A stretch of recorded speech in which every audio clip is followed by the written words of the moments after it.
And welcome to the Umpire's Call podcast. As we know, you're the Cardiff City correspondent for the Wales Online, but you also play a bit of cricket yourself. But for the listeners who don't know at home, who are you and what do you do? Yeah, thanks for having me on, guys. Like Joe, like you said, I'm Cardiff City correspondent for Wales Online, but I've just come from the Daily Mail where I just covered the Cricket World Cup and also played quite a bit when I was younger. I went out to Australia for a season to be an overseas pro out there as well, and hopefully this new competition that we're going to be talking about will take off next summer, and I can cover a bit of that as well. So how do you think, going on from that, how do you think this as a tournament and as a concept will compare to the IPL and the Big Bash? Look, it's an interesting one because I think what the ECB had to do, they couldn't be seen to be late to the party, so they couldn't simply replicate IPL and the Big Bash. They just couldn't do it. So they had to come up with a novel format, a new concept, which I think they have done, and rightly or wrongly, people have differing opinions on it. But look, comparing it to something like the IPL and the Big Bash is very difficult because it's going to be a completely new entity, a new format, new teams, nothing we've ever seen before. So I think the ECB are trying to veer away from comparing it to the IPL and the Big Bash, but that's their only yardstick at the moment, I guess. But look, it's an exciting time, I think, and I think now that the teams are real and the players have been assigned to teams and the player draft has been done, all the branding and marketing and things like that, I think it's a time to be excited now. So it is slightly different. It's only 20 balls different to the original Vitality Blast that we had last year, but there are considerably less teams. Do you see the tournament as more of a marketing ploy, or do you actually think it is new and innovative? That's a good question. I think maybe a bit of both. Like I said before, it is a marketing ploy in the sense that they had to make it different, they had to make it unique. But also, I think in terms of the format, what the ECB have really drilled down on in the build-up to this is that a lot of the biggest sort of blockage for people coming into the game of cricket is that they see it as a very complicated game. Now, what they're trying to do is make this as simple as possible. So instead of overs, what they're trying to do is just have it as 100 balls. And from what I understand, at all the host venues, they're going to have a big screen counting down from 100 balls to make it easier for people who show up at grounds. They look at the big screen, they can literally just see how many balls are left. And I think when people start talking about overs and 6 balls, and then there's a no ball, so there's 7 balls, and I just think it gets a bit complicated. So I think as a format, it can work, and it's very easy to criticise it because you haven't seen it yet, and people are always afraid of change, I guess. But a marketing ploy, I think it does help that it's a marketing ploy in the sense that it's unique and novel, but it is a format in cricketing terms that I think can work. And I went to an ECB briefing a few weeks ago, and they're very keen on it not being a gimmick, that they want it to be cricket. So, a new format, and let's hope it works. So as a change in the format, one of the things about it is the 10 ball overs. Do you think that places more of an emphasis on having good bowlers, or that batsmen could get overdone by the good bowling? That's an interesting one. I'm not too sure it makes that much of a difference. I mean, instead of bowling 2 overs, so that'll be 12 balls, you're just bowling 10 balls, and you can bowl them either 5 and 5, or you can bowl 10 as one bowler. So that's a bit of a complicated one. I don't think it makes it any. I don't think it places any more of an emphasis on having good bowlers or not. I think the balance will probably be just about the same, to be honest. Yeah, I'd agree with you there. I think it will be quite similar to how it was before, just a contest between bat and ball. So, as we are Cardiff-based students here at the University of South Wales, and you work for the Wales Online, the team that we'll be probably heavily focused on will be the Welsh Fire, the Cardiff-based side. What do you make of the picks they've made, and how do you think it'll work for the fans getting behind it? Oh, look, a lot of work has gone into this draft, and I got to be honest, when I was doing it live, I did a live blog for Wales Online, and I don't think the first 2 rounds could have gone any better. I mean, if you're going to pick a batsman and a bowler to be on your side, I think Mitchell Starc and Steve Smith are going to be up there with 2 of the best players in the world of their discipline. So I think that was brilliant. I think Johnny Bairstow is an absolutely perfect fit for Glamorgan. Glamorgan, Welsh Fire, I should say. He's that fiery character, isn't he? And he said he made his England debut at Cardiff, and he loves the place. I think that was a really smart pick. In terms of the local icon players, Tom Banton, probably one of the most exciting young batsmen in the world, if not in the country at the moment. He's out in New Zealand on that England tour, and I think he could be really exciting. And Colin Ingram, which I think was really important for Welsh Fire because he's the only player who's got any sort of affiliation to Glamorgan, the Welsh county. So that was a smart pick, and he's a seasoned T20 campaigner, white ball campaigner, and he's won big bashes. He's won caps for South Africa. I thought that was a really smart pick. So in terms of batting, they've top-loaded their batting by the looks of it. They've got people like Ben Duckett as well, who's obviously a really top player. Ryan Tenderscarter, the same.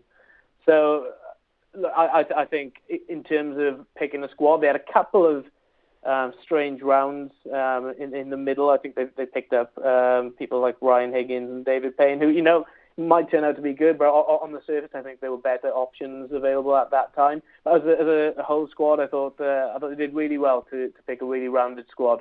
In terms of your slight slip-up calling them Glamorgan, what would you say for the counties of Somerset and Gloucestershire, who are also meant to be part of the Welsh Fire? What do you think it means for them, their fans, trying to get behind their allocated Welsh Fire? Yeah, that's been the biggest bone of contention, and the ECB told me that picking the name for Welsh Fire was the hardest decision they had out of picking the names for all 8 teams. It's a strange one because I understand that the term Western Fire was bandied around a bit, but from their perspective, I can see where they're coming from. Obviously, might be looking at it through rose-tinted spectacles, being a Welshman, but they thought that calling it Western or something like that might dilute it a bit too much, and you wouldn't get enough people from Wales supporting it, and you wouldn't get that affiliation from Bristol or Taunton either. So by all accounts, they've just gone gung-ho, they've doubled down, and they've really gone for the Welsh angle to it. And whether that pays off, it's a stroke of genius, and it galvanises the whole Welsh public to sort of reignite their love in cricket, if you will, remains to be seen. But I understand that is a tough decision. It's not one that they took lightly and they mulled over for a long while. I still think that if you're a cricket fan and you live in Bristol and Taunton, I think you'll drive an hour to see the likes of Steve Smith and the likes of Mitchell Starc and Liam Plunkett and Johnny Bairstow. I think if you like cricket that much, calling it Welsh Fire, I don't know if you can really use that as an excuse not to come and watch it. I don't know how vitriolic the hatred is for Wales over there, but I'd like to think that if you like cricket and you like top-class cricket, I think you'll come over and watch it. Yeah, I'd agree that it definitely is something that the fans should want to come and see, especially including Somerset's Tom Banton in the squad. They have kind of incorporated a Somerset player there into the team. But do you think with the divide in Wales and England, it is called the England and Wales Cricket Board, but they do kind of neglect Wales. It's always called the ECB. What do you think about that? Do you think it's a positive step for bringing Wales back involved?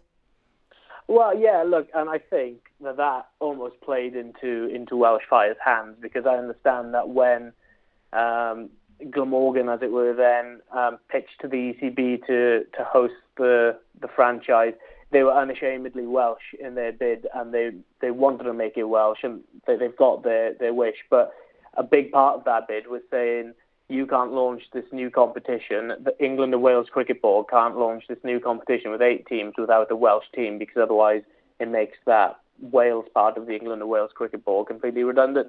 And I get that, and I understand that the Glamorgan's bid to host it was one of the most impressive that they'd seen from all the counties that bid to host their teams there. So I think the ECB would have been silly not to have given them the team to host it there, but it looks like that they've gone down the right track, and they've given it to them, and rightly so.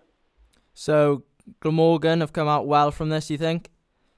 Yeah, I think so. I mean, I understand all 18 counties will be given 1.8 million per season after this competition starts. But obviously, if you're a host venue, you're going to get all the sort of ticket sales and the beer sales and things maybe not ticket sales, actually. I think it's just sort of food and drink sales and things like that. And if you're getting 15,000 people in, you're going to be raking in a bit of money. So not only that, but if you host a tournament like this, you'd like to think that Cardiff and the surrounding areas and even further out from Wales will pick up a bat and ball maybe, and fingers crossed that benefits Glamorgan in 15, 20 years' time, however long it might be.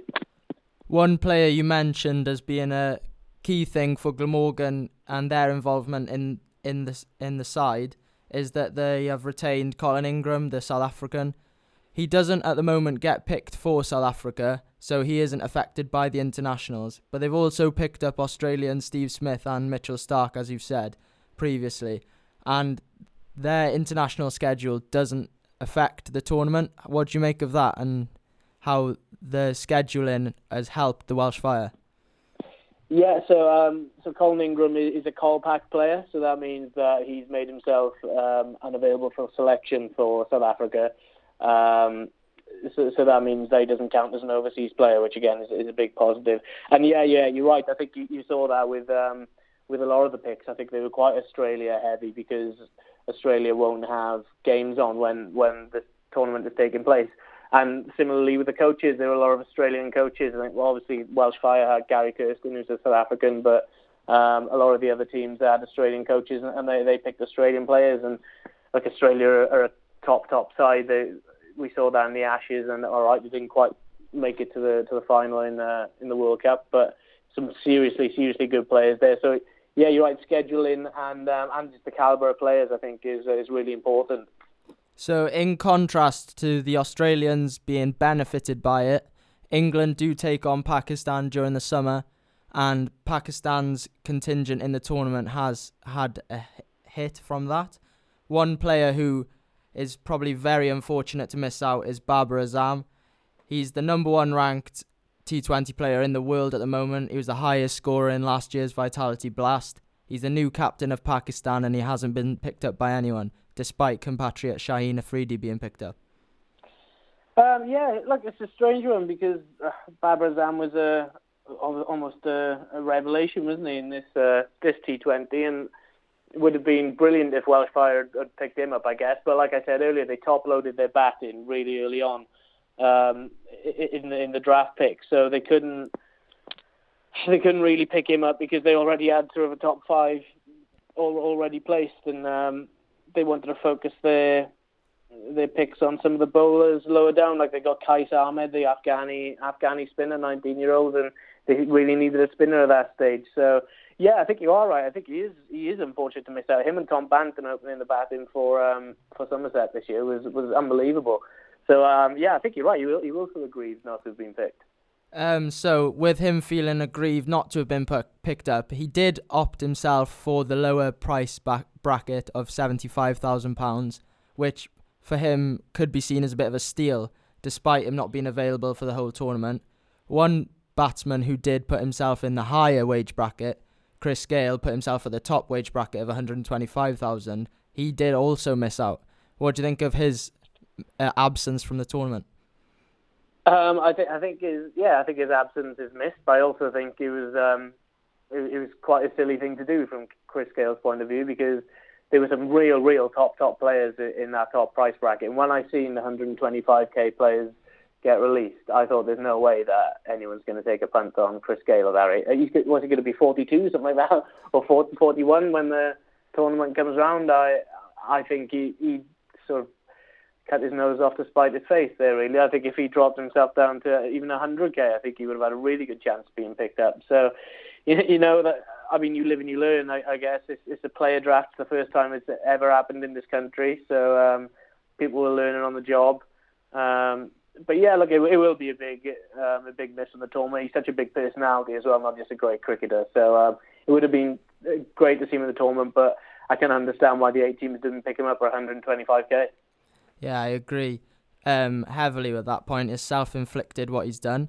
So on the whole, all the teams have been picked. The format's been set out. Who's your pick to win the tournament? Oh, look, I'd love to see Welsh Fire win here, and I think I think they got a really good chance. I think they're in the top 2 or 3, but I remember looking at that Southern Brave side, and I think it'll take a really good team to get past Southern Brave next year. Their bowling attack in particular is brilliant from memory. So but I don't think Welsh Fire are too far away either. So it wouldn't surprise me to see Welsh Fire win it at all. But if you ask me my initial who I seen on paper as the best side, I would probably say Southern Brave. Thanks for your time, Glenn. That's been brilliant. No problem, Joe. Cheers for having me. Cheers, Glenn. Thanks for that. Thanks for your time. Yeah, no worries, mate. Anytime you need me, just...